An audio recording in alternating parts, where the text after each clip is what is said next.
السلام علیکم ورحمۃ اللہ وبرکاتہ۔ اور پھر قرآن پاک کہتا ہے کہ جو عورت تمہیں پسند ہو اس سے جلدی نکاح کر لو۔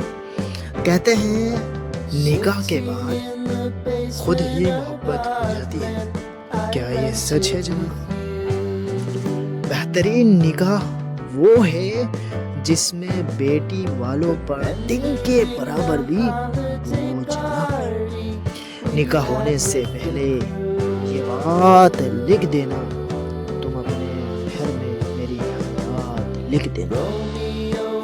اور محبت پاک ہونے کی سب سے بڑی دلیل یہ ہے کہ جس سے تم محبت کرتے ہو اس سے نکاح کرو۔ اسلام میں محبت کرنا گناہ نہیں، جس سے محبت کرو جناب، جس سے محبت کرو اس سے نکاح کرو۔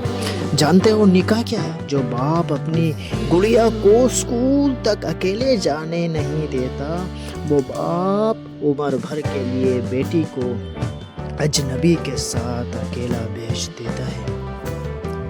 ہم یا تو عورت کو نکاح میں رکھتے ہیں یا نکاح میں، اور مسئلہ تب آتا ہے جب جسے نکاح میں رکھتے ہیں اسے نکاح میں نہیں رکھتے، اور جسے نکاح میں رکھتے ہیں اسے نکاح میں نہیں رکھتے۔ نکاح عربی کا لفظ ہے جس کا مطلب ہے دو چیزوں کا آپس میں اس طرح ملنا کہ یکجان ہو جائے۔